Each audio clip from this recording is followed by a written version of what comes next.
నేను గౌరవ సభ్యులు అక్బరుద్దీన్ గారు చెప్పినటువంటి సెట్టింగ్స్ పైన బడ్జెట్ సమావేశాల పైన నేను కూడా వారితో అంటే మా పార్టీ ప్రభుత్వం కూడా వారితో ఏకీభవిస్తూ ఉంది. డెఫినెట్గా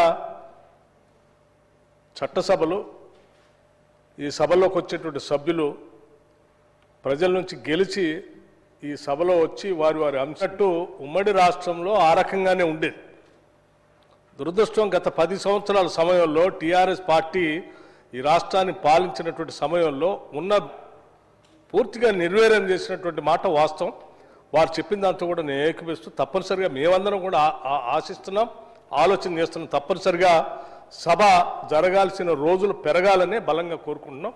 తప్పనిసరిగా భవిష్యత్తులో సభలో ఉన్నటువంటి అన్ని రాజకీయ పార్టీల నాయకులందరితో కూడా కూర్చొని ఈ సమయాన్ని అంటే సభ ఎప్పుడు జరుగుతుంది, వింటర్ సెషన్, బడ్జెట్